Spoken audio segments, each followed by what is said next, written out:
The sky so far away tonight, but I can't lose this war, get it right of a falling night. Thought that I was fit to fight for us to be. You gave me life for loving me. Tell me where did we go so wrong?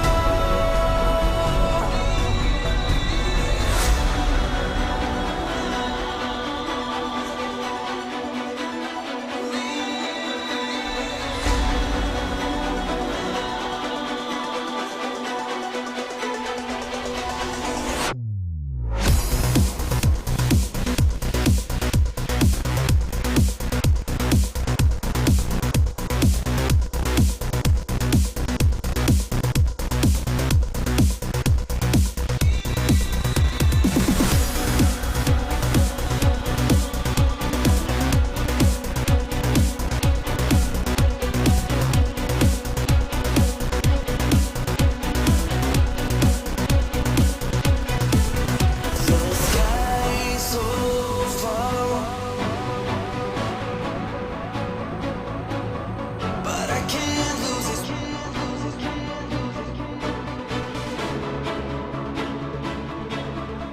The sky so far, but I can't lose this.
Wreck avoidances. Stay low.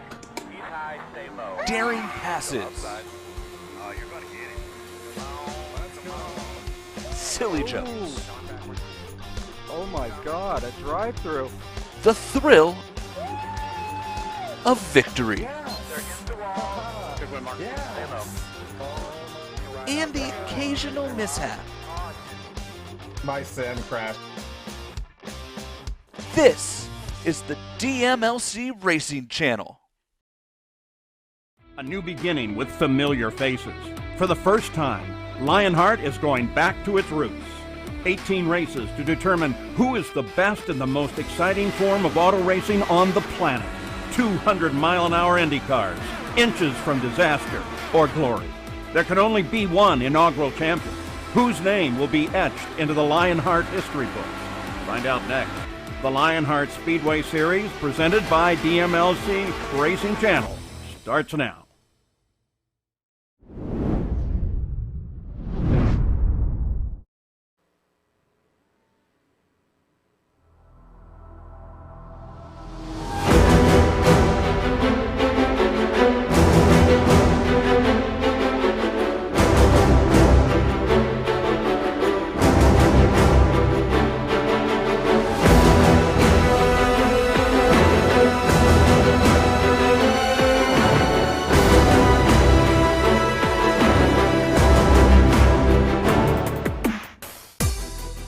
last time out for the Lionheart Speedway Series presented by the DMLC Racing Channel, it was a drag race among teammates.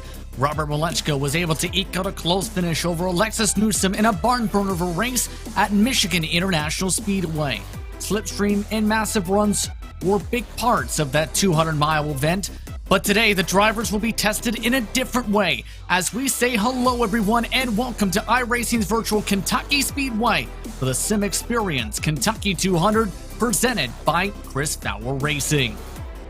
Welcome to racespottv and ESTV's coverage of the Lionheart Racing Series, powered by HyperX, makers of premier gaming gear like the legendary ultra-comfortable Cloud line of gaming headsets. Whatever you play, however you play, HyperX knows we're all gamers. For more information on HyperX products, visit hyperxgaming.com and don't forget to use the promo code LionHRT15 for 15% off orders. My name is Justin Prince. Alongside me is Renzo Bonder with Arjuna Kankipati in the producer's seat for tonight's action. TV cameras are provided by Esteban Balu at trackcams22.com. Live timing and scoring is available tonight through our partners at racespottv/Indy. And with that, let's dive into our SimXperience countdown to green as we're getting ready to race under the lights here at Kentucky Speedway, the legacy version of Kentucky Speedway here in Sparta, Kentucky, Lorenzo. Yeah, as we are narrowly closer to our Indianapolis 500, which will be the second of the Triple Crown events here, Justin. And can't wait to see it. This is going to be a very difficult track. The legacy version is not the easiest one to let these cars handle. And one funny fact, was the cars and the track itself, they don't mix because the last running off the real life was actually in 2011 before the DW12 came out. And don't forget as well, this is the end of the first half of the season. This is halfway through at the completion of today's race with that double points paying event and Triple Crown race in Indianapolis in July being the start of the second half of the campaign. Let's take a look at our driver standings presented by the DMLC Racing Channel, where Alexis Newsom is your points leader for factory-backed entering today. Tony Schauman, Christopher, Matt Taylor rounding out the top 5 in the standings. A very competitive point standings this season, Lorenzo. Yeah, very competitive, and it got a little bit shuffled up with the Michigan race where Newsom actually managed to get away with the top 3, and Matt Taylor was in the conversation, right, to actually get that win up to the point where he actually had to come down to the pit lane and do his final service and had to play catch-up, just couldn't do it. Had to wait on the yellow that never came at the end of the race. But Newsom really good lead so far against Michelle and Christopher. Absolutely. It was intriguing, and it helped shuffle the team standings presented by HyperX with Adrenaline Motorsports on top of the board with 953 points. Team Race First Black with some great speed this season. But Factory Back, keep in mind, has been able to go to victory lane multiple times as well. Team Race First Red rounds out the top 4 with Synergy Motorsports Blue in 5th position. So fairly tightly packed, but impressive runs in recent weeks from Factory Back, Team Race First Black to provide the pressure to the gauntlet that has been Adrenaline Motorsports. Yeah, and I think we should be starting to look towards Factory Back a little bit more cautiously now, because they can become a factor in the second half of the championship, because with Malech's back-to-back wins in the last year, in the last 2 races, and Newsom climbing up on the ranks and maintaining that leadership spot, it's something that drivers should start to take notice. Even though they're not close to Adrenaline Motorsports, they could become a factor again after the Indianapolis race. Absolutely. Let's take a look at our rookie standings presented by Buttkicker, where Alexis Newsom not only is your points leader, just so happens to be a rookie as well. The rookies have been very strong this season, to say the very least, Lorenzo. You can also point towards Matt Taylor and his speed in multiple different series. So Alexander Van der Sant with some great speed, but Barrett Rolfe has been someone who's had the charge to the pack multiple times throughout the season and has been able to do so in several cases. At Michigan at one point, went from the back of the field to the front in the span of 6 laps to start that event. And that was insane. Another guy that actually jumped up some of these spots over here was Jeff Hysong as well here, Justin. He was a third driver between the battle against Malechka and Newsom at the finish line in Michigan. So bumped up, I think, 1 or 2 spots in the championship of the rookies. So the independent driver is starting to become stronger in the second half of the season. It's going to be very interesting to see how those independent drivers fare out in the standings. But with that, let's take a look at our series details presented by Minus 273, the premier name in karting gloves. Their industry-leading gloves are super lightweight and durable, made of breathable polyspandex. Whether you're a kart or sim racer, Minus 273 gives you the control to reach victory lane. For more information on Minus 273's full line of gloves and apparel, visit minus273.biz. Don't forget to also use Minus 273 LHRS15 for 15% off orders. Custom fixed setups with the Dallara DW12 means these drivers are going to have to rely on just their hands and feet tonight, Lorenzo. And at Kentucky, that can be fairly tricky around this circuit. Yeah, despite Kentucky being kind of large in terms of, racing in the corners, it isn't tight as you would see in some other tracks. The whole track is basically banked from start to finish. It differs between where you start and where you finish, though. But the thing is, the aero job here is going to be really strong, especially when you are in those big packs, right? So expect a very clunky start of the race. And I think one thing that we should also take notice is the pit lane, because the pit lane is much anticipated than you normally would think of. So drivers would have to be very mindful where they want to come in first for full safety on the track. Going to be very critical indeed. And keep in mind, this is the 5th trip to Kentucky with the DW12 in series history. James Corhula just so happens to be the only active driver with the previous victory at Kentucky. And this race in the past has finished twice under caution. That was back-to-back season 4 and 5 of the LIS. They also went back-to-back in seasons 8 and 9. Just so happens with the Dallara IR18 in the IndyCar series as well. But the funny thing is, when it comes to that, is despite the 50% rate of finishing under caution with the DW12, the last race produced just 4 caution flags in the 200-mile event. So there's not necessarily the guarantee you'll get caution flags at a track like Kentucky. Yeah, it's one of those things that sometimes you get some crashes that do not trigger the yellow flags because you basically are crashing out on yourself. So there could have been I'm not going to say mishaps, but the incidents like that do not trigger a yellow. But then again, Kentucky is one of those tracks is going to be more atrocious than what we actually saw in Michigan. So drivers, again, will have to be very mindful of lifting off the gas, let the car roll, and avoid the aero wash being so heavy during the corners to avoid the wall. By the way, one quick fact as well. Qualified record just so happens to stand today for both the IR18 and DW12 from Dan Guerin here at this racetrack. But we're down to the final minute or so of practice, and right now, Robert Malechka, no surprise, your quickest driver so far, 824.845. Chris Fowler, Trevor Malone, Alexander Vanderstant, and Charles Teed rounding out the top 5. Lots of quick speed, a majority of the field running 25 seconds or quicker on the circuit, Lorenzo.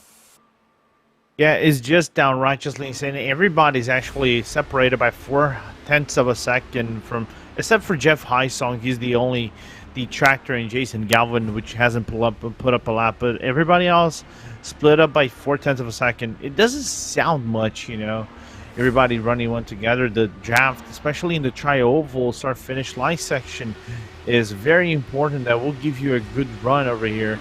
And you can kind of also run the apron in the start-finish line, even though it is a yellow line, it doesn't look like it. And keep in mind that sun continuing to settle on down in sim time. It's just past 9 p.m. on iRacing Day, May 15th, 2021. Partly cloudy skies for tonight's action as qualifying is just about set to go from the legacy version of Kentucky Speedway in Sparta, Kentucky. The question is, which drivers will be able to gladiator their way to the front? It's going to start with qualifying. Those drivers will have 5 minutes, 2 solo qualifying laps to be able to set their best possible times around the circuit here. And the biggest questions is, how do you try and qualify to your best ability at Kentucky, especially not just with the slippery access road, which drivers have already had some issues with in qualifying, it should be worth noting, but also the fact that you need to be able to build up that track position speed with how much this track can vary in terms of performance. It's a very tricky scenario for you to actually tackle on this. I think the trickiest part is getting out of the pit lane, because there isn't much runoff between the inside wall and then the runoff area of the apron. Then once you're out on the track, the thing you need to do is just remain on the outside line as you're looking right now, and then whenever you feel comfortable, duck down, use the progressive decline of the banking to build up speed, and after that, try to set up the best lap possible. Who do you feel it favors the most as a result in this type of a racetrack, based on what you've seen from competitors in the series then?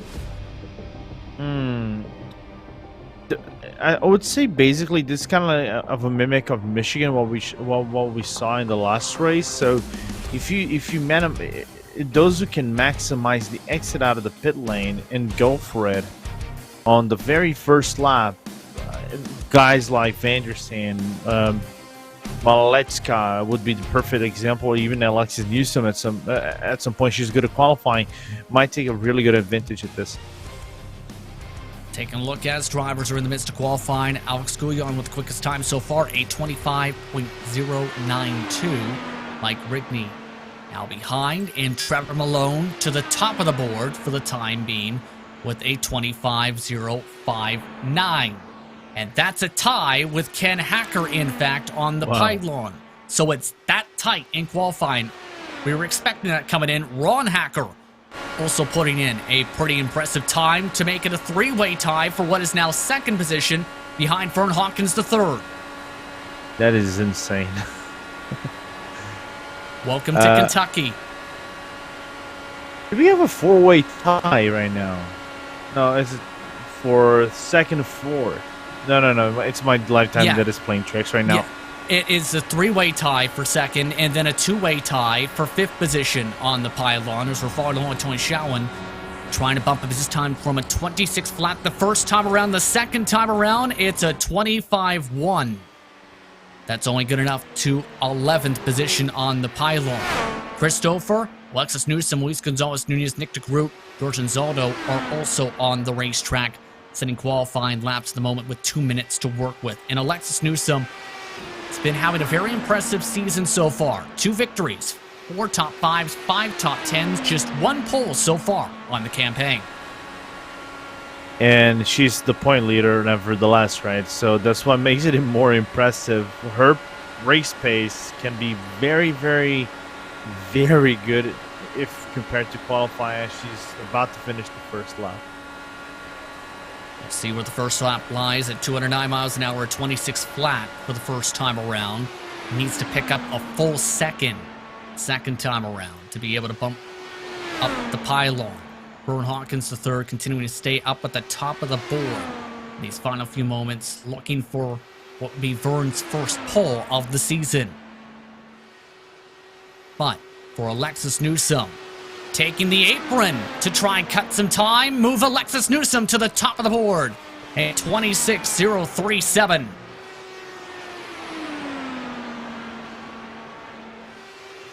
Robert Maleczka looking to counter Lorenzo. Yeah, looking to counter, but very impressive lap from Newsom. That tighter line she did between 1 and 2, then not riding the full extent of the wall like Maleczka is doing right now. It's quite impressive. Maleczka going way low on the apron. How about by about 1,000th of a second to take the pole with less than 30 seconds remaining? What a time from Robert Maleczka III. And for Maleczka III, if the time sticks for the next few seconds, it will end up being the 3rd pole for the factory-backed driver this season, and just the 5th start for Maleczka III all campaign. The answer is it will stand, as it's time to take a look at your starting grid for today's action here at Kentucky.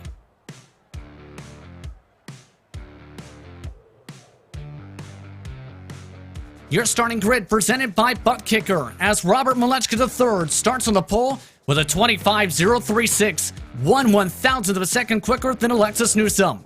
Matt Taylor and Vern Hawkins III start in row 2, with Joe Branch with one of his best qualifying runs of the season in 5th alongside Trevor Malone. Both Hackers will start in row 4, Ron Hacker to the inside, Ken Hacker to the outside. With Charles Teed and Dark Horse Motorsports in 9th. AJ Musselman will start in 10th, with Matt Houston in 11th.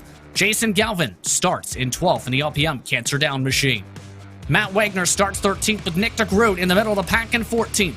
George Anzotto and Craig Forsyth 15th and 16th, with Christopher Kraigsky, along with Alex Guyon 17th and 18th. Christopher and Mike Rigby will start in 19th and 20th, Luis Gonzalez Nunez in 21st. 22nd goes to Dean Mull, along with Paul Jenkins and Tony Showen 23rd and 24th.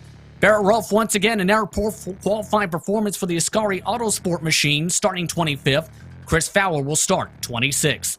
Alexander Van Dessen will start in 27th, with Jeff Young in 28th, rounding out your competitors today at Kentucky Speedway.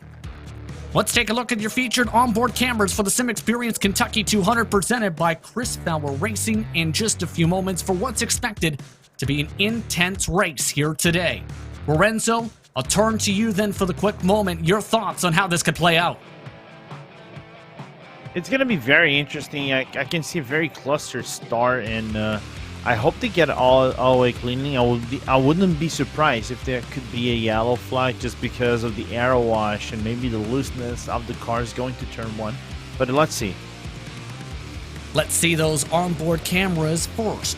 With Barrett Rolfe with the SimXperience on board. SimXperience makers the AccuForce Pro V2 direct drive steering system. For more information, visit simexperience.com. Tony Showen has the HyperX on board. Whatever you play, however you play, HyperX knows we're all gamers, and HyperX is always ready to game. George Anzotto has the Graphics Esports on board. Graphics Esports, world-class design from the real world to virtual. Visit graphicsesports.com. And Chris Fowler has the Chris Fowler Racing on board. Join Chris Fowler on his sim racing journey through his live streams. Visit Fowler Racing on Twitch. Plenty of cameras throughout the pack as well for today's action. What's expected to be an intense race today. Of note, Jason Galvin will be starting this race from the pit lane. He was scheduled to start in the 12th position. But these drivers are all ready to go here at Kentucky for what should be an intense race. Competition, commitment, excitement. This is Lionheart. And this brings us to the start of the SimXperience Kentucky 200. iRacing pace car dropping off, this time by. It's Robert Malechka III in control of the field. Green flag is out, we're underway from Kentucky.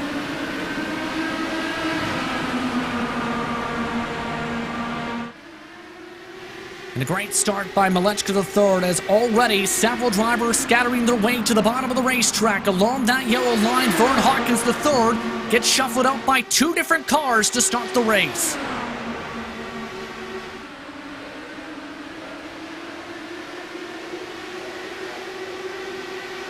At the end of the first lap, it's factory-backed 1-2. Alexis Newsom leads. Malechka trying to ride the middle line. And finding clean air is going to be very important, Lorenzo. The aero wash can be pretty big here at this racetrack. Absolutely, it's going to be a major factor in this race. But everybody getting away cleanly so far can run some pretty neat lines for the first few laps. After that, it's going to get clunky. You might have to lift off the gas, and then that's where attrition happens. Trevor Malone under attack by Joe Branch, Hawkins III, Ken Hacker, Charles Teed, Ron Hacker in their group. It's now Hawkins III nearly coming up into the teal machine, coming off the corner. And I've noticed in practice a lot of drivers being able to charge turns 3 and 4, especially on fresh tires. So don't be surprised to see some big runs coming into turn 3 here tonight. It's going to be interesting. The grip level is pretty much similar between the lines on the bottom and middle for 3 and 4, so they can basically stay side by side and remain all that way, all the way up to the start finish line, where someone maybe in the bottom line might have a little bit of an advantage. top three, keep in mind, are still Malechka, Newsom, and Taylor, who are all covered by 0.2 of a second. And Hawkins the third is making it a foursome. You see all these cars being able to zip their way around the track at more than 200 miles an hour. But it's Hawkins the third looking to break into the top three once again. And guess who is coming? Already Barrett Rolfe coming through the field pretty quickly, up +6 with your SimXperience on board. Really impressive result, but someone we haven't seen so far is climbing up in the field is Craig Forsyth as well here. Justin started P16, is up to P9, and Nick DeGroot as well with a really good start as well. +8 for Forsyth, +7 for DeGroot. You see that on your scoring pylon as Rolfe looking to try and find his way through the cluster of traffic that is more than 2 seconds already behind your leader. Meanwhile, Joe Branch goes back into line, all while they continue to shuffle in front, and you can see just trying to use the different groups, a lot of width around this track with how wide the Legacy version Kentucky is, which allows you to run so many different groups and so many different driving styles as a result, Lorenzo. Yeah, basically you have about 4 lines in the start-finish line, about 3 lines into the turn number 1 and 2, 4 to 5 lines on the back stretch, and then you claw itself back up to 3 just because it is ever-changing. Already a few laps into this race. Keep in mind as well, the fuel strategy has been something very big this season, Lorenzo, in every single Speedway Series event. 40 to 41 laps is the estimation for today's fuel runs, so that's something to keep in mind for today's Trevor Malone. Gets shuffled all the way back to 9th. Yeah, we've been talking about maybe the start of the fuel range for pit stops might start on lap 14. And the max we can get 40 to 41 laps, and after that is every 40 laps each, so you can make about 3 pit stop race to make it to the 134 laps we have on the 200-mile running of this field. They're racing very crazy behind Craig Forsyth right now as Nick DeGroot continues to try and carve his way on forward. Forsyth the +10, as now it's become a 5-car breakaway for your race leaders. It is Malechka, Newsom, Ken Hacker, Hawkins, and Taylor, who are all grouped up together, who are trying to run away by more than a second from the rest of the field with all that fighting behind Branch and Forsyth. And they're really looking forward to see what is the strategies for these 5, how they can save fuel and get to that 40 lap range, right, Justin? Because they go all out every single lap all the way up. I think they can make it up to 35, but it's again is those circumstances that make them race, not myself. That whole group for 6 on back, though, you have to think, Lorenzo, is costing themselves time by swapping like this. They continuously are losing 2 to 3 tenths a lap to the race leaders at the moment with this scrap. Yeah, scrap is 25.4 for Forsyth, Greer, and Branch, whereas everybody in the lead group is about doing 25 ones, zeros, and 2s. So, yeah, I think they need to find a new strategy to get closer to them. Otherwise, it's going to become a little bit of a gap racing already at the start of the race. It was something that came up during the IndyCar series here when they came to Kentucky earlier in the season. Something coming into play already here as that whole pack, by the way, that is losing time, stretches all the way back to 27th position. That is more than 20 cars that are stretched within 3 seconds of the field right now, who are all trying to find their way forward. And it's just insane that we go from 6th all the way to 2nd to last. The only car which is broken away is Jason Galvin, which I think had issues because he started from the pit lane, has to climb himself back with the yellow flags. Other than that, everything's very hectic on the mid side of the field. In the meanwhile, we have still this battle for the lead between Malechka, Newsom, and Hacker. And for Ken Hacker, it's a very impressive start. 2 top 5s, 2 top 10s on the season in the first half of the campaign.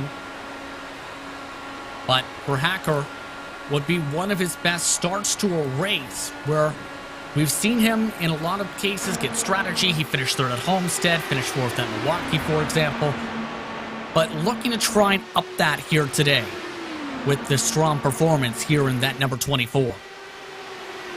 Yeah, because he had his fair share of bad luck, right? Always getting within the top half of the field, but involved in a crash here and there. And despite the finishes at Homestead and the other tracks, he's still on the bottom. I'm not going to say on the bottom, but it's somewhere he didn't want to be in the standings. He's right now 20th in the standings. So far he's bad. If he gets a really good run in here, I think that could boost him up about 4 or 5 positions in the standings so far. To emphasize that point, he made it 4 laps at Texas. He made it 6 laps at Phoenix. He made it 30 laps at Michigan. As we look back in the heart of the pack, Barrett Rolfe is now up 10 positions and looking for more. Is a repeat of Michigan here, Justin? Just not as big of a run you can get here at Kentucky compared to there. You need to be able to take your time, Lorenzo, to be able to make your way through the pack, and that can be so difficult to do if you're Rolfe, or even Chris Fowler, who's doing the same thing behind him. Especially for everybody that's running close to one together, right? And you have to find a different lines, break yourself away from the draft itself. You're going to see the run. Oh! A little bit of a tight moment there, and that's going to allow Chris Fowler to go on by. That was with Matt Wagner for position. George Anzaldo gets zipped on by Rolfe on the outside. And a bit of wing damage as a result of that, Lorenzo. How big is that going to be now? It's going to be big. I don't know if he's going to be able to keep up very well under draft. Maybe he can catch up on the backstretch, but after that, on the turns, it's basically a sitting duck. You see it on the left side, how crinkled up that front wing is now. He's still able to gain some time. That's the bright side, but it's potentially going to cost him time later on in the race if he elects to change that wing. Already halfway through our first fuel stint and having to find clean air up towards the front. Meanwhile, we look towards the head of that group. That is now a battle going on for what is essentially 10th position on the racetrack. Battle as far back as 8th, or far forward, I should say. With Teed, Stouffer, Branch, Rigney all close together.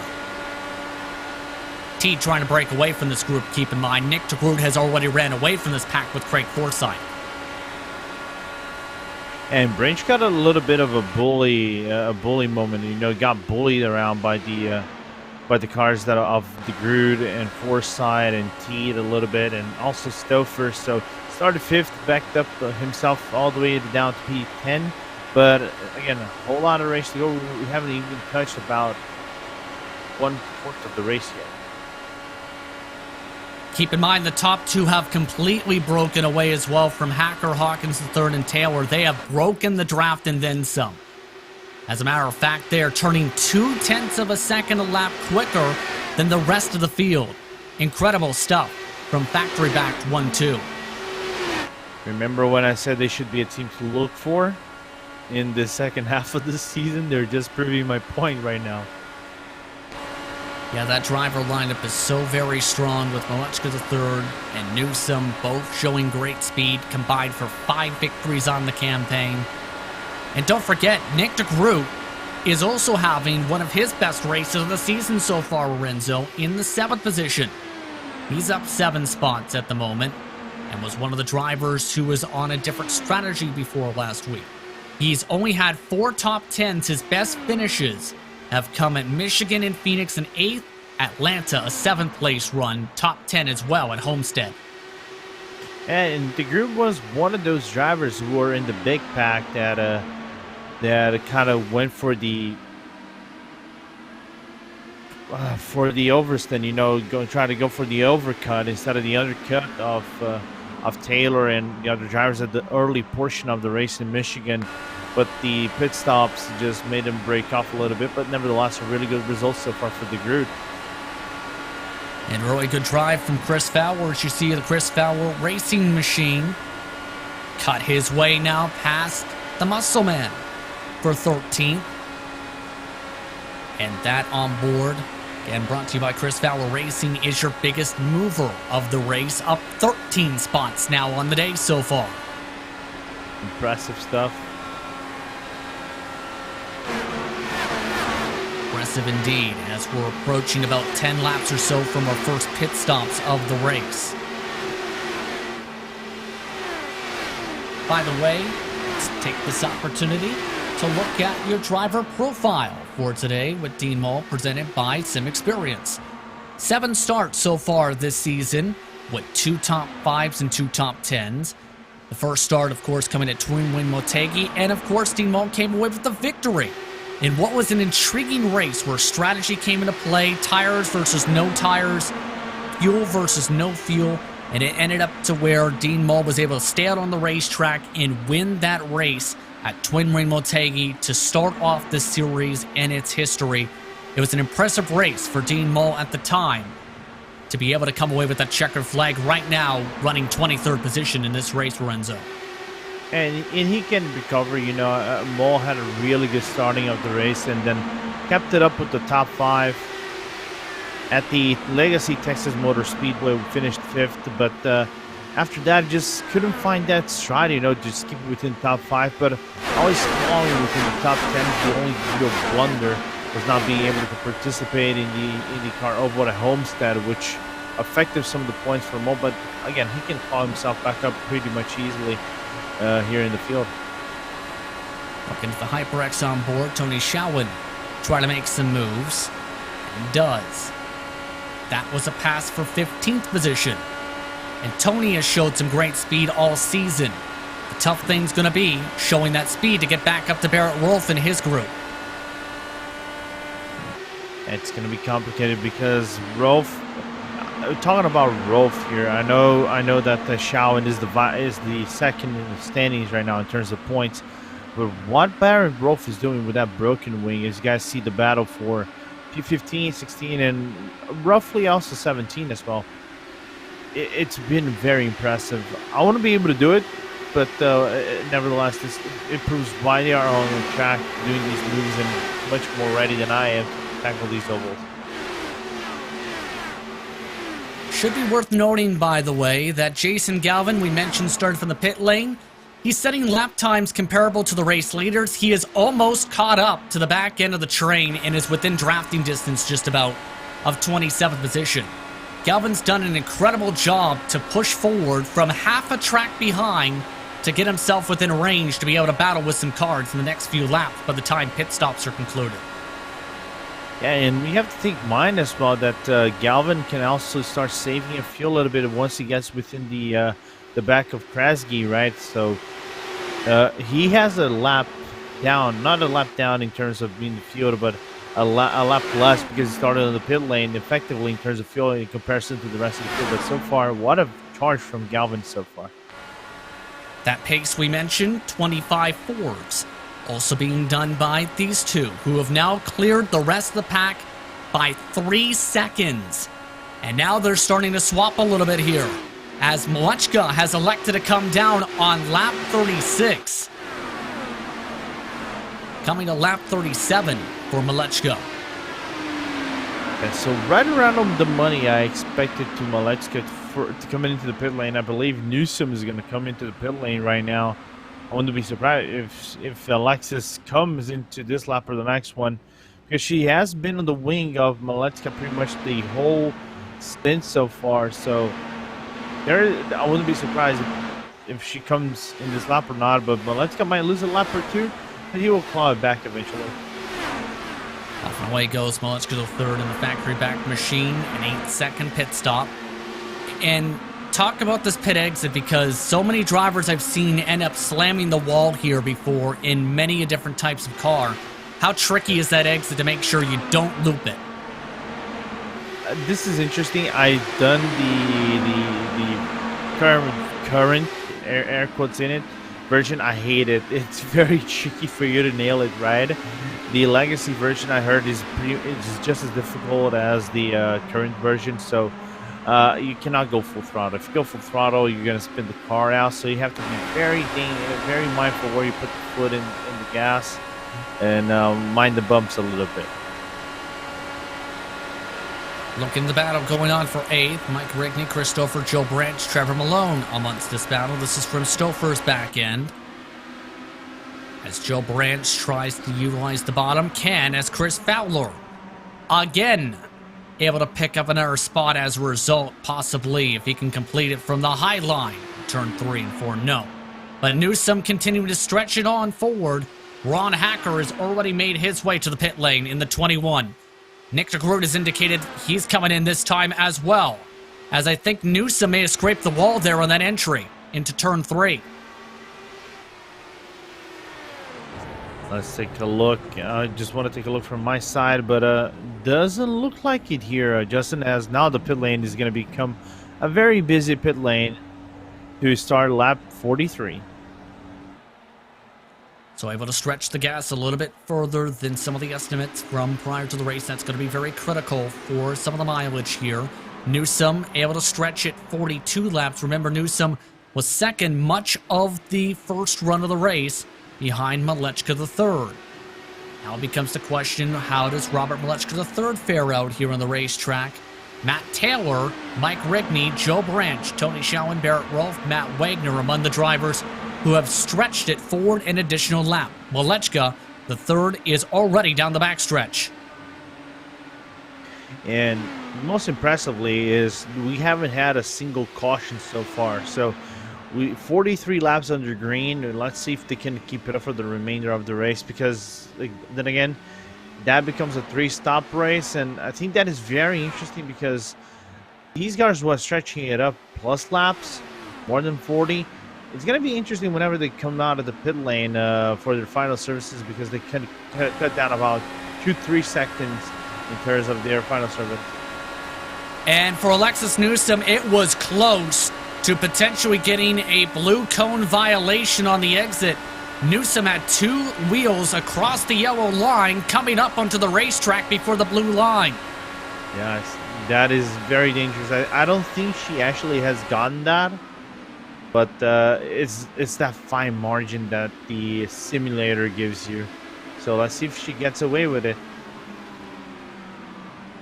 Still off and away goes several more for service. Matt Houston, Alexander Van der Sant, along with several others coming on in. Some battles forming up as a result after pit stops for Hacker, DeGroot, and Hawkins the third. This is the battle for third.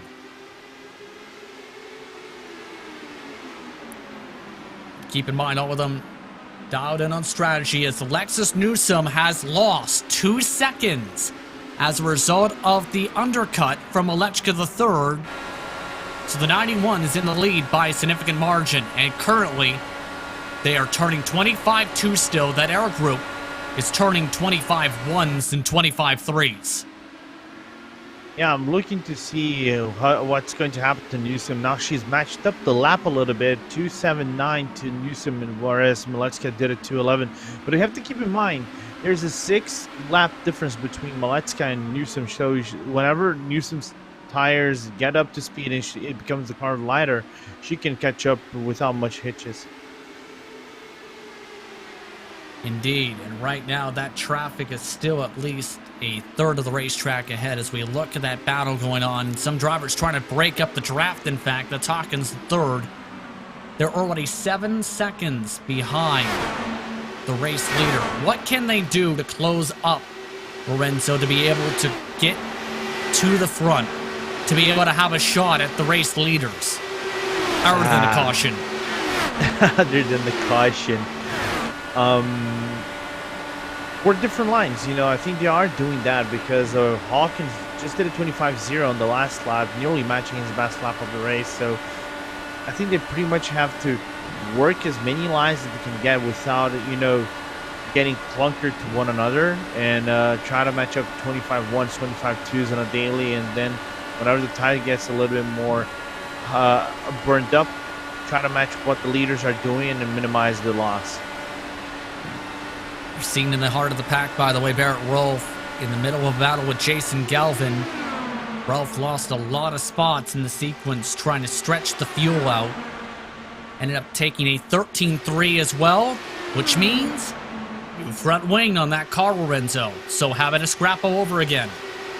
And the thing is, that is not an optional damage repair. That is actually a mandatory repair for the wing. So you lose effectively right about I'm not going to say 8 seconds, but 6 seconds in terms of changing wing. You lose right about 7 for the full service. So it's right about the estimated what I thought it would be for the full pit stall service. Indeed. So, see how Rolf is able to recover as we look at some of the adrenaline machines swapping back and forth. This is for 13th. Not the day we expected from Adrenaline Motorsports today. Many of their drivers around the mid-pack. Back right now, Stouffer is the highest running of their drivers in 10th position.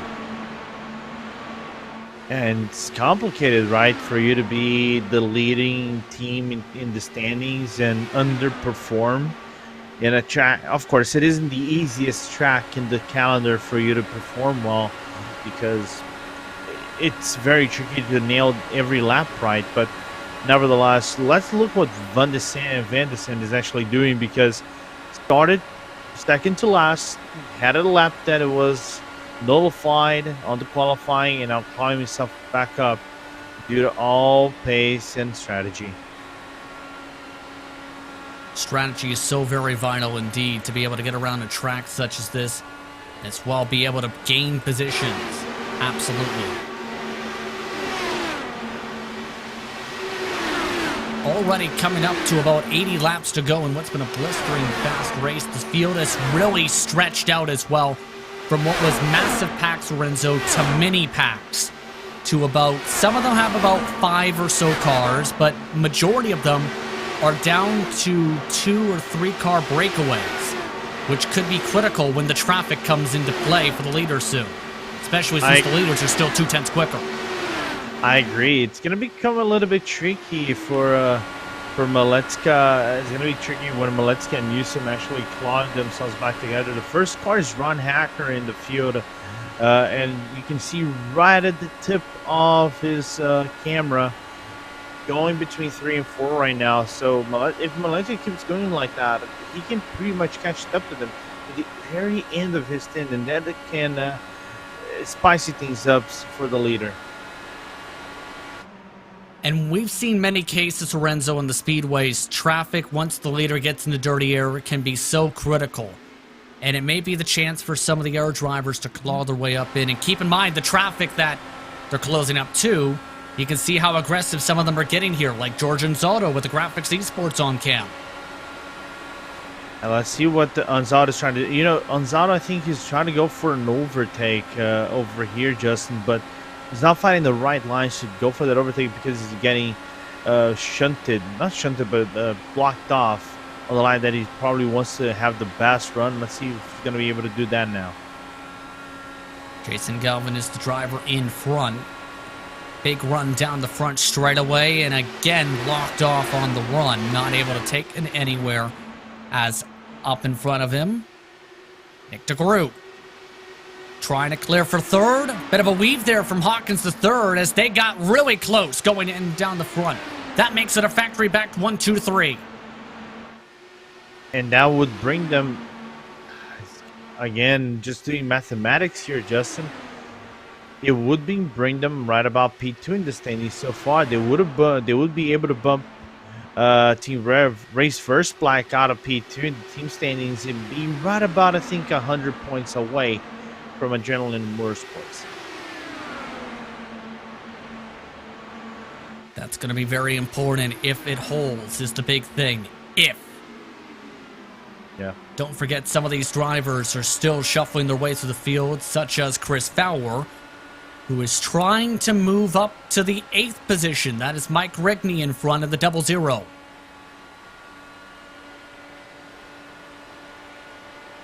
It's been impressive, the drive that he's been able to put on. No damage on that car either, much of this run.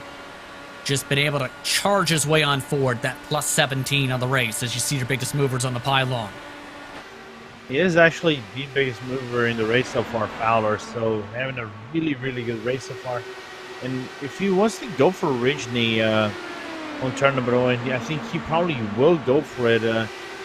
But for now, I think he's playing with the strategy. He has a few more laps than originally on the stint so far, 21 compared to 18 of originally. So I think for Fowler is just stuck back, try to save as much fuel as he can possibly save so he can go for the attack pre-pit lane. As well, you may have noticed the gap is starting to chip down for Alexis Newsom to the back end of the 91. The tires are starting to come in possibly here, Lorenzo, because there is a difference of 6 laps, and it has been seen at tracks like Atlanta when there was a big advantage before and other circuits that the tires can matter. It's a little bit of a difference between these drivers. Malechka, in fact, a 25.4 last time to Newsom's 25.2. Yeah, but she's getting closer lap by lap by lap, right? 1.5 seconds is the advantage right now that Newsom has on Malechka. So, again, I told you when the car was going to be lighter for Newsom and the tires were a little bit rubbered up, she would be able to catch up to Malechka, save the fuel once again. The thing is, would she play the hair, overtake Malechka, play the hair at this point by, and let Malechka try to save some fuel prior to his pit lane? We'll see. Newsom was able to save from before. Will Newsom pay the favor back is going to be a big critical part of this, as we're already within about 15 laps or so from expected pit stops, at least for Malechka. Some of the drivers with the earlier pit stop sequences. Cross flags up in the air, this time by as well at the stripe. What's been an incredible race as we look at some of the battles faring out. Nick DeGroot has now started to break away from Ken Hacker. He cannot be able to do anything whatsoever, and that brings up Matt Taylor. You can see Matt riding on the, not far behind, you can see him right behind the Ken Hacker. Trying to vouch for that P4 spot in the field. Matt Taylor has had an incredible season across all Lionheart competitions. 3 top 5s in this series, 7 top 10s, and now move Taylor up to 4th. Near contact though. Going for the switchback is Hacker. Down the back straight away. Can he make it stick underneath the first seam in the bumps? Just about did. But Taylor's got the better run down the front straightaway. Yeah, and that happened because Matt Taylor's car just had a little bit of an arrow wash on the exit and washed up going to the outside line and allowed the switchback of sorts for Ken Hacker, as we're seeing Malechka coming to the pit lane.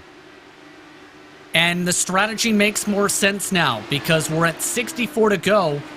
It looks like, Renzo, that Malechka's trying to split this race up evenly, essentially into quarters or near thirds just about. He can essentially split it to 32 to go and then make it to the end. Yeah, I would say that. I agree 100%. That is if I'm Malechka, that's the call I would do, and hope there's no yellow flags in between. It's a big gamble, but it's something where, as a strategist, you have to essentially work in the parameters of expecting to go green, and it's looking like Malechka's expecting that to be the case.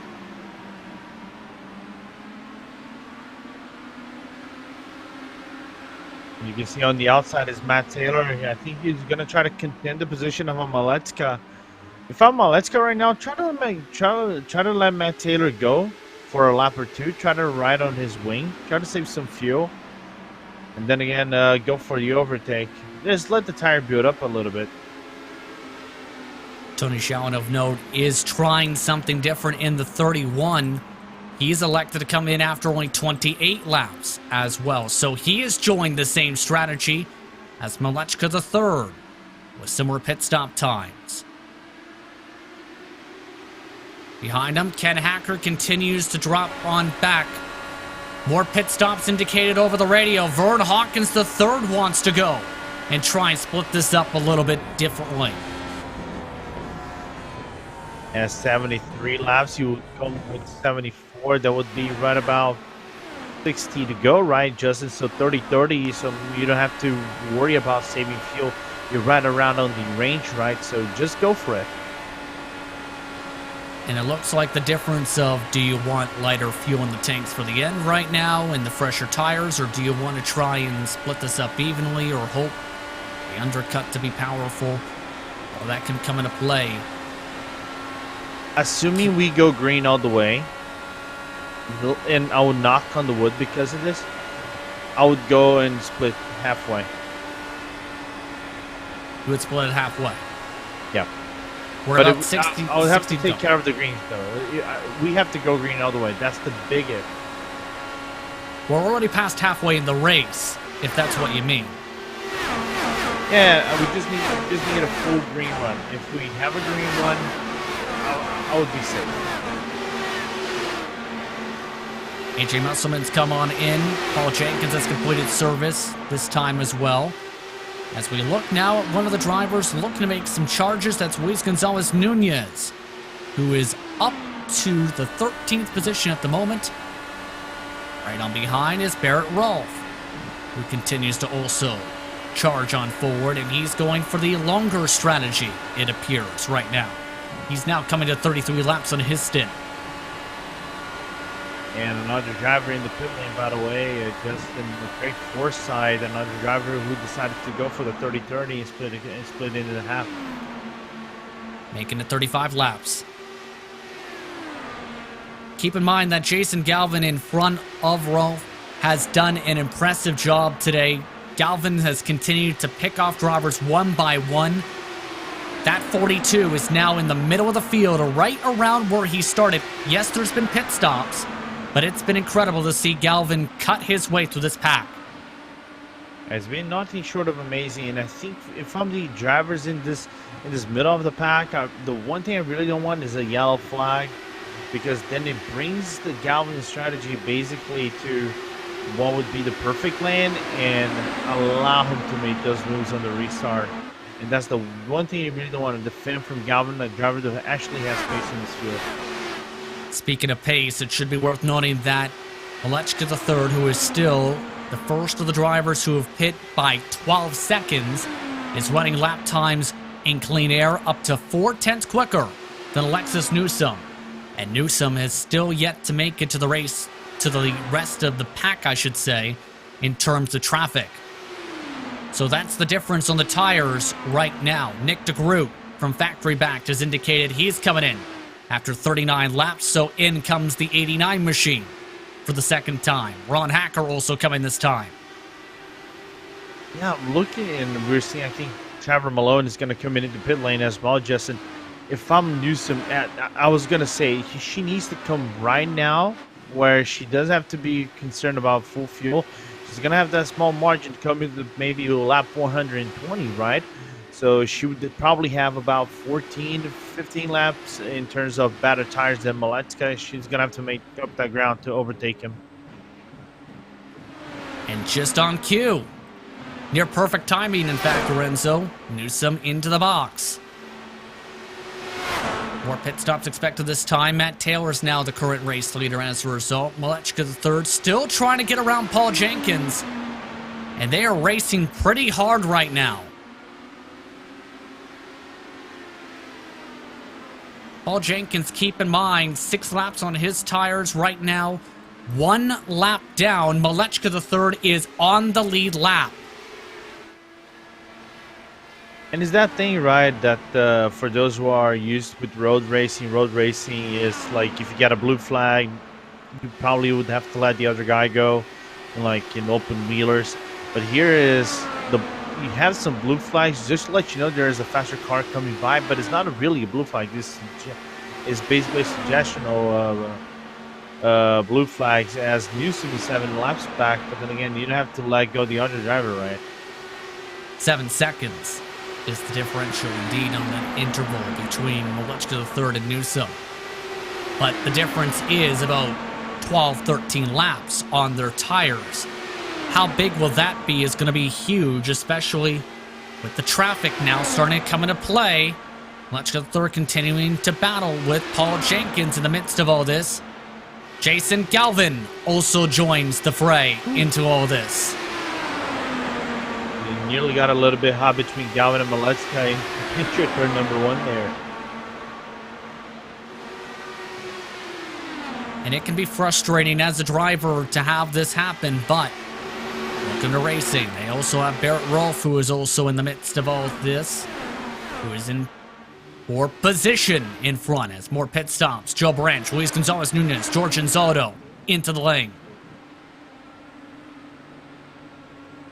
The only drivers who haven't pitted. Oh, sorry. I was just gonna say the only drivers who haven't pitted: Alex Vandersand, Matt Wagner, Matt Houston, and Jeff Heisong, and Dean Mole still have to pit.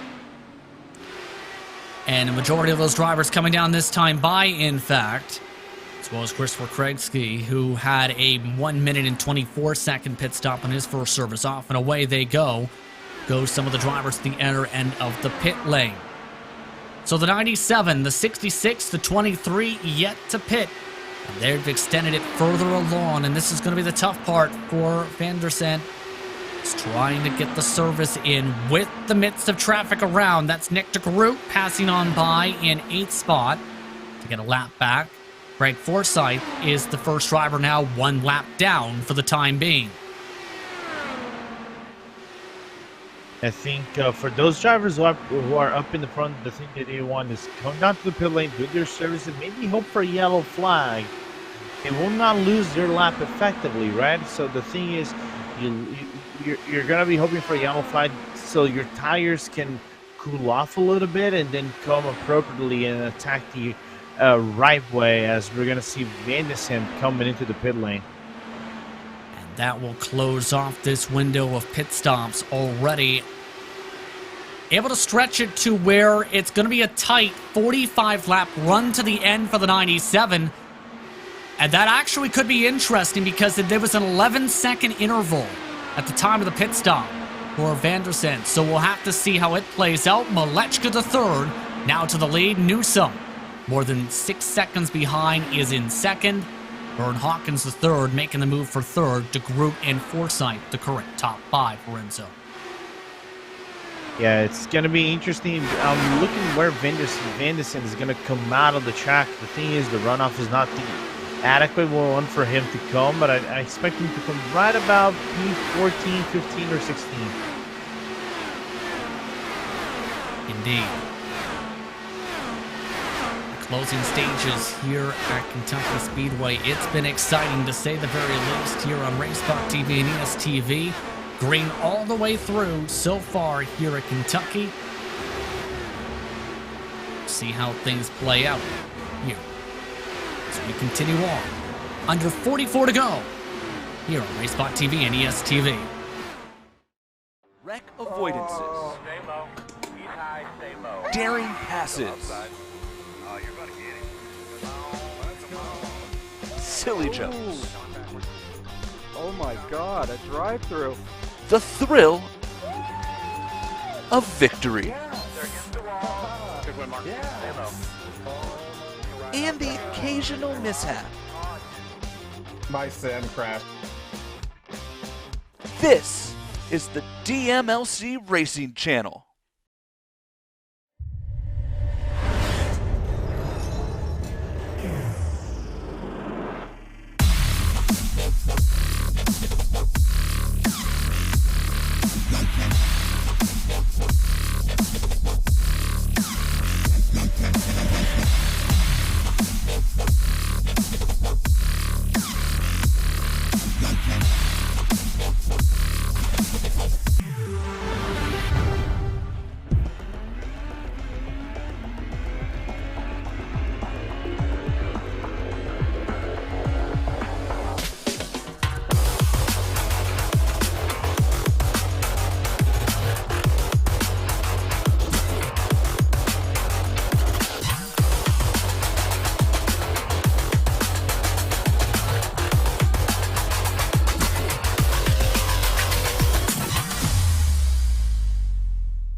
Welcome back to RaceSpottv and ESTV's coverage of the SimXperience Kentucky 200 presented by Chris Fowler Racing, live from the virtual Kentucky Speedway on iRacing. Justin Prince, Lorenzo Bonner with you with Una Kankapati in the director's seat, and what has been an intriguing strategy race. We have gone green the whole way so far at Kentucky, and Lorenzo, multiple different strategies about to come into play. We're expecting pit stops in the next few laps. Yeah, we're expecting pit stop in the next few laps for some of the leaders like Robert Maleczka. He's going 30 laps, so splitting all the way even. So it's going to be interesting who has the better strategy coming away at the end of this race. This is looking like a redux version in terms of lengths of what we saw in Michigan right now, Justin, despite not having major packs. And the interesting point to keep in mind with all this traffic as well for the race leaders is how some of these drivers get through the traffic. Newsom has closed up the gap to 6.2 seconds, and Maleczka is now in the midst of that lap traffic. Paul Jenkins, Luis Gonzalez-Nunez in front, as well as one driver to keep an eye on. You may see in the distance the number 97 of Alexander Vandersen. If he can stretch it 45 laps one more time, he might be able to steal this race as Newsom comes into pit. All right, this is interesting. Shots fired first, and Newsom actually was on a very, very earlier stint than latter stint than Maleczka. So seeing her come into the lane first instead of Maleczka, it's interesting. I'm liking what I'm seeing here. Only 20 laps of that stint for Newsom. So electing to go for the final stop earlier and see what Alexis can do.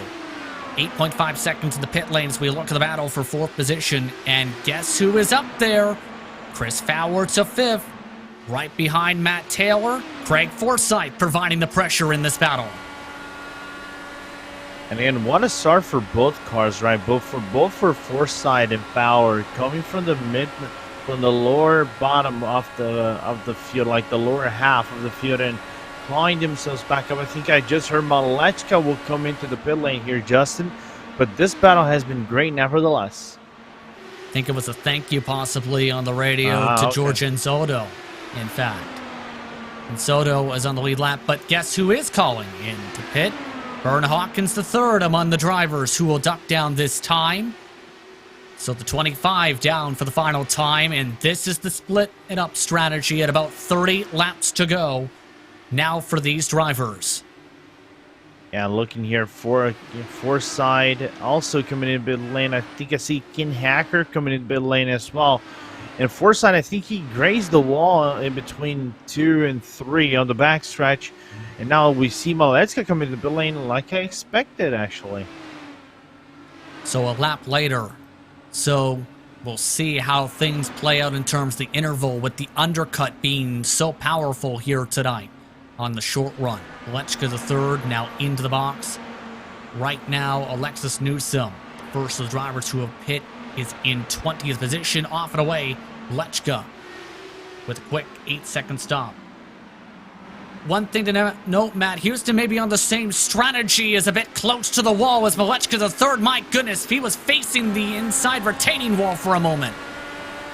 Yeah, car got a little bit loose, but it's kind of expected for you to get loose on the track like that on variation. You just have to mind with the throttle, but that's playing it very close with the limits right there for Maleczka, but kept the car nevertheless still safe. There's a little bit of time. It's 5 seconds now between Newsom and Maleczka the third. Of note, the 91 is the first of the cars currently scored, 1 lap down. That sees Nick DeGroot continue the factory back domination in the race lead for the time being, just up the road from him in the 89.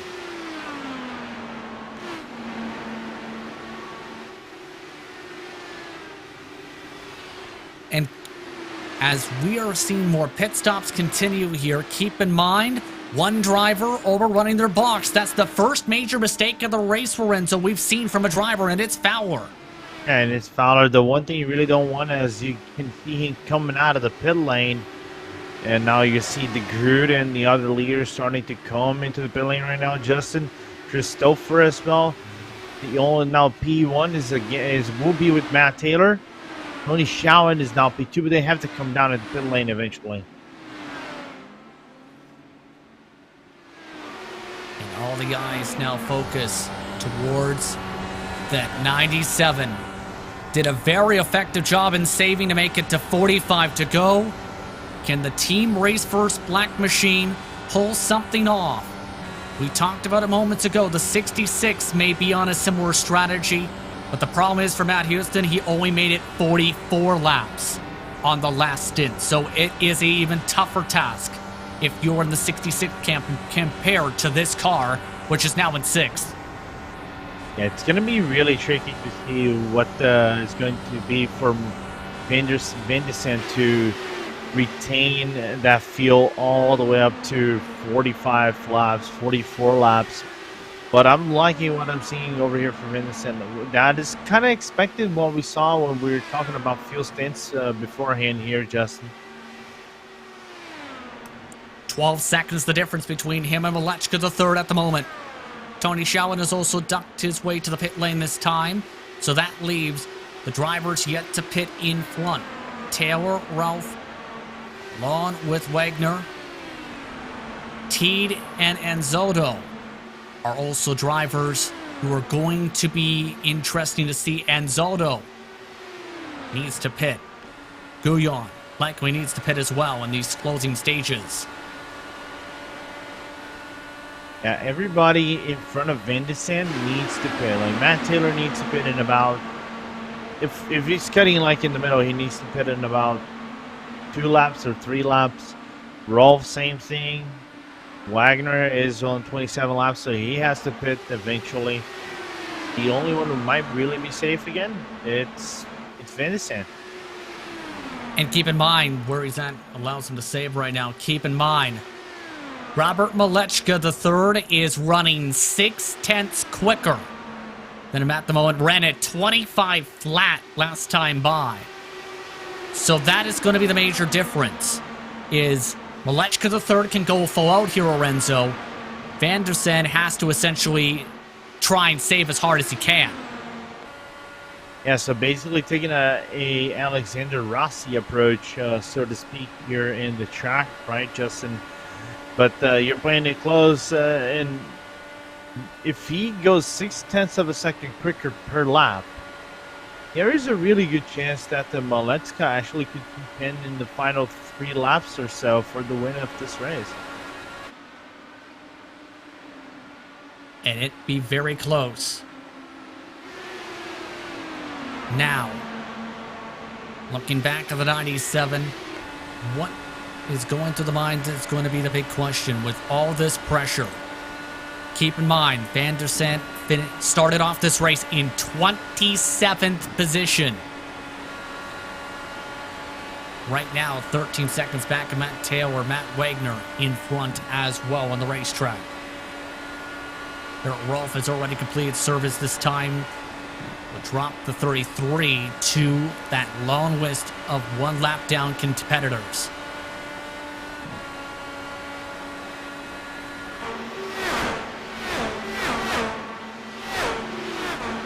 Now 16 laps to go here at Kentucky.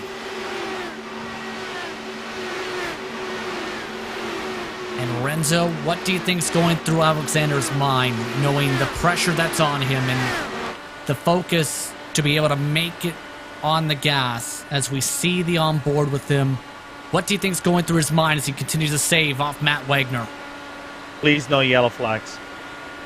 That's pretty much it. If there's a caution, then it gets really interesting. Let's put it that way. There are only 9 cars on the lead lap. Yes. Yeah, so this is interesting as we're hearing that Ron Hacker's coming to the lane. If we get a yellow flag, Matt Taylor actually might get away with this race. Number one. If we don't get a yellow flag, Alex could actually run away with this race, but it all comes down to how Maleczka is actually going to drive that car and how close it's going to be to finishing in the final 5 laps or so. So there are so many factors that is making this race really, really interesting as we are about to go 12 to go. And Taylor seems to be hoping, indeed, absolutely, for that caution flag. Be a big victory for Taylor if that becomes the case. The gap is still 8 seconds, by the way, despite all this traffic trying to drive its way on by. Right now, Van der Sant is running 26-second lap times. The drivers who are not saving in the 25-4 still. Down to 12 laps to go. And Van der Sant will let by Trevor Malone on the high side. So add another car by. He even, I think, put up a little bit on the brakes, like 10% braking. Just go, please. Just go. Don't get in my way. The thing is, this is really, really interesting how this is spinning out with 11 to go, because it's still all wide open. We don't know who's actually going to win this. And coming to 10 laps to go, Matt Taylor is coming in. He cannot go any further. Only made it 40 laps on his stint. So the dream is over for Taylor. 10 laps to go at the stripe. Matt Wagner will now cycle to the race lead. And Robert Maleczka III has a lot of traffic to carve his way through still. And you know what? This is, for Matt Taylor, this is not a letdown, but this is gutting because it's basically a repeat of what happened in Michigan. He had the lead, could not make it on fuel, and got shuffled basically a lap back, and just stayed right in the middle of the field. For Van der Sant coming into tonight in this series, 4 top 5s, 6 top 10s. His best finish, a second at the Milwaukee Mile. Can he go one position better in the span of these next 8 or so laps is going to be huge. The question is going to be, will Matt Wagner be able to try and go for it here? He's been amongst this group here still, but the problem is Wagner would have to go 48 laps, Lorenzo. And it's downrightly saying that you would have to take the foot off the gas appropriately every single corner, let the car roll every single corner, and hope, like a small sparkle, that Maleczka doesn't come with 7 to go. Matt Houston as well, in case there is fuel trouble, is still 5 seconds behind. Maleczka III is under 7 seconds behind. Coming up to 6 to go, now at the stripe. As now Wagner lets by Jason Galvin. That's the 15th place car, now in the lead lap. And Matt Taylor got shuffled back to 9th place at this time, and Matt Wagner will come into the pit lane apparently here, Justin. And there it is right there. And a thank you coming over the radio from Alexander Van der Sant. The and fuel Justin, saving I think Rob basically said good win. Conceded, I think. Anything can still happen. Especially with now coming up to 4 to go. Maleczka still 6 seconds behind. Even has taken away second. Matt Houston could not make it. He only made it 42. Maleczka still having a battle with traffic. That's the downside right now. They're running 25 sixes even for both first and second. 3 to go, coming up. We're at the point of no return now, Justin. If we got a yellow flag, this is over. And if he's pushing right now, he has to feel comfortable, you'd have to think, but he ran at 26.3 last time by. He's now closed it up to under 5 seconds, Malechka the third has. 2 to go coming up. Is there going to be enough fuel for Vandersen to be able to make it?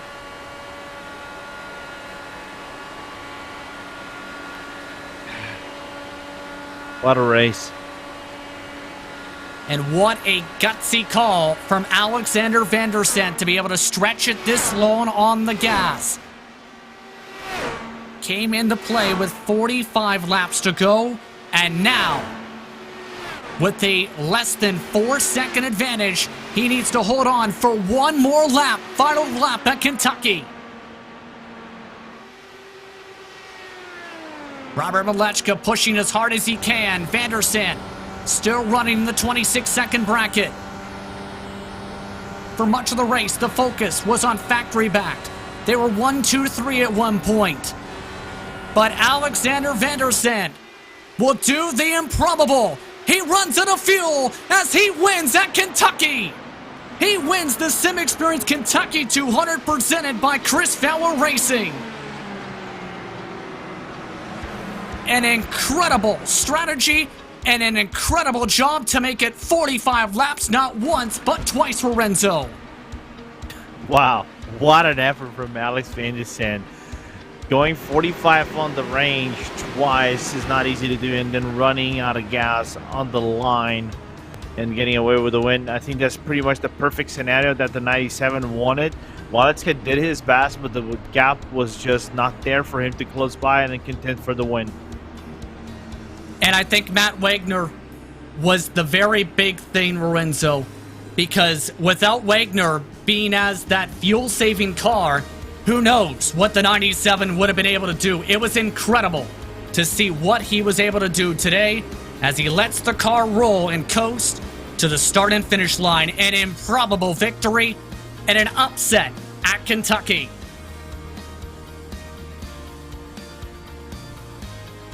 Absolutely stunning the strategy here today, as now he gets the chance to celebrate after one of the biggest fuel strategy gambles of the season, from green to checkered. As we take a look at your Carnox results, Alexander Vandersen holds on to win running out of gas by 3.5 seconds over Robert Malechka, with Alexis Newsom, Nick DeGroot rounding out the top 4. It could have been a factory back 1, 2, 3, but the strategy dice was rolled by Team Race First Black. They've rolled the dice all season, Team Race First. They strike with the victory today. Chris Stoffer, I should say, finishes in 5th, with Chris Fowler, Team Race First Red in 6th. Craig Forsyth, Matt Taylor, Tony Showen, and Vern Hawkins III round out your top 10. Ken Hacker finishes in 11, had a strong first half of the race inside the top 3 at one point, with Trevor Malone in the 12th position. Jason Galvin, Barrett Rolfe in 14th, Luis Gonzalez Nunez 15th, Joe Branch, AJ Musselman, Alex Guillon, Matt Wagner, George Anzotto, the top 20.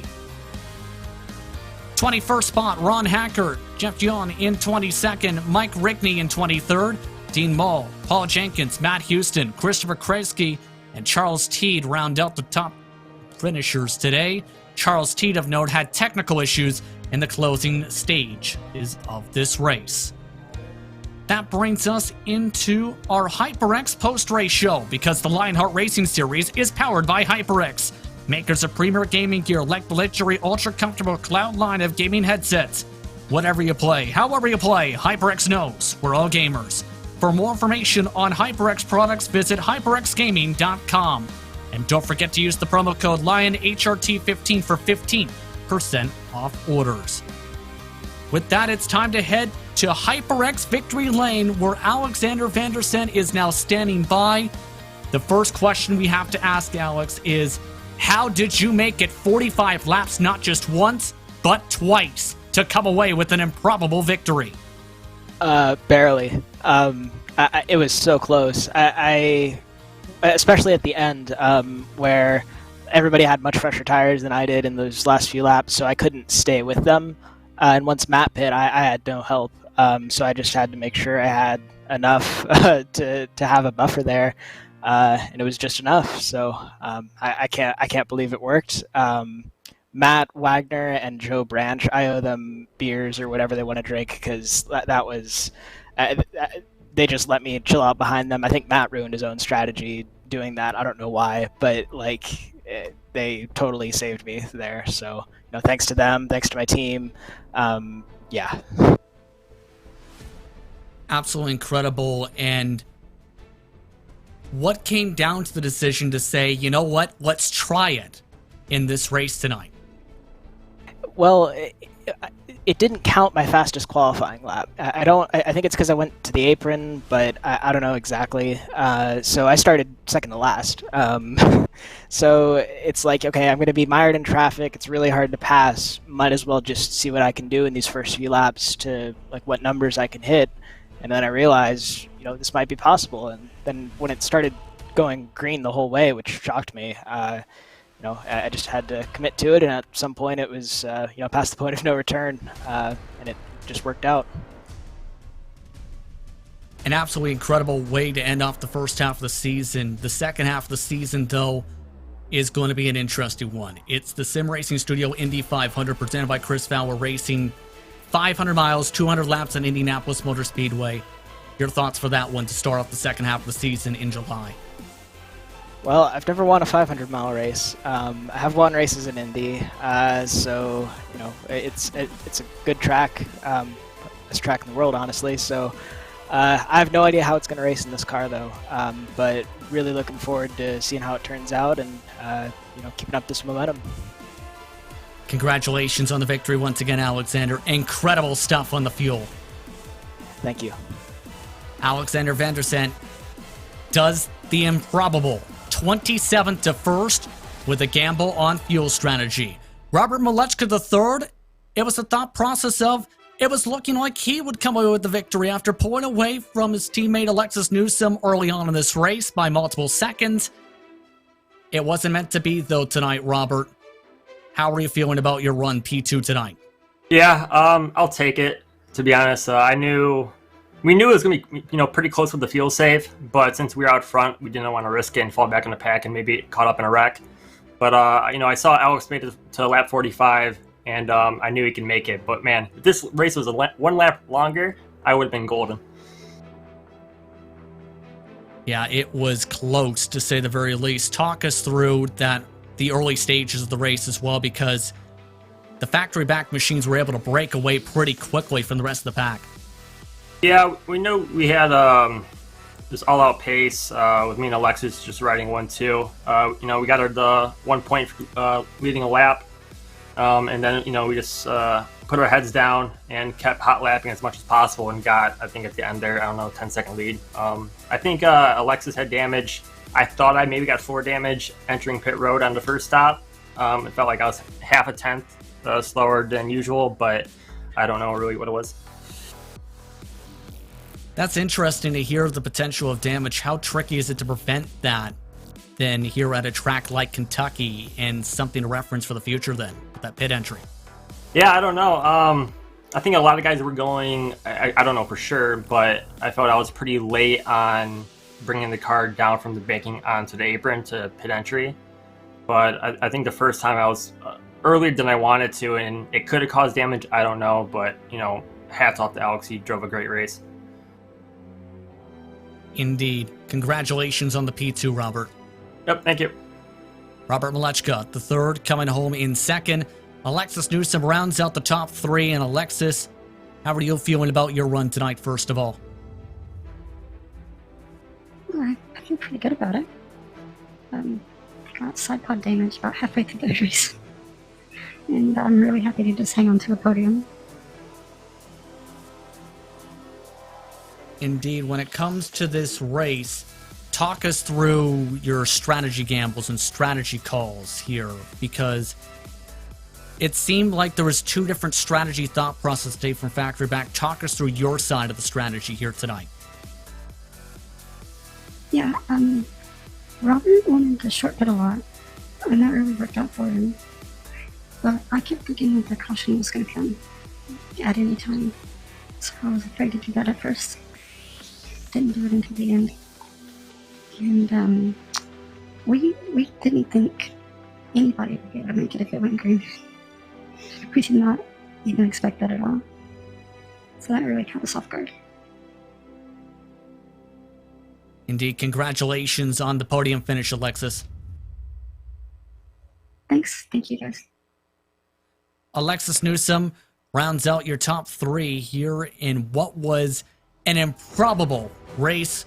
Renzo, have to turn to you for your final thoughts, because strategy to end off the first half of this regular season is absolutely incredible. Strategy came into play in some of the races early on. Strategy comes in a big way at Kentucky.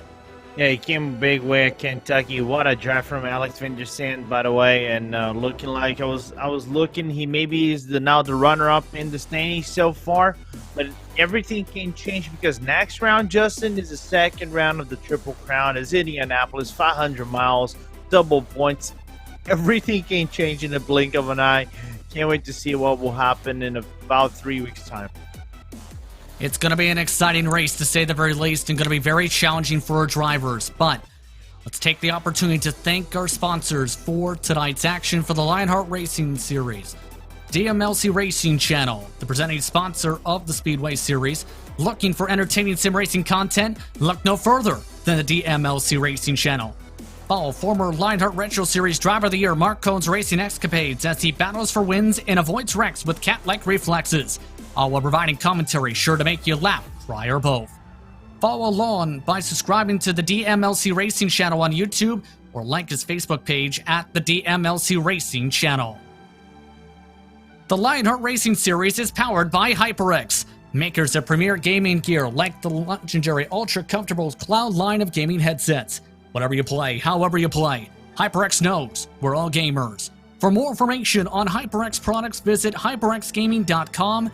And don't forget to use the promo code LionHRT15 for 15% off orders. The SimXperience AccuForce Pro V2 is the premier professional simulation racing steering system. The key to its incredible realism is the groundbreaking direct drive motor control system, providing a driving experience that's second only to the real thing.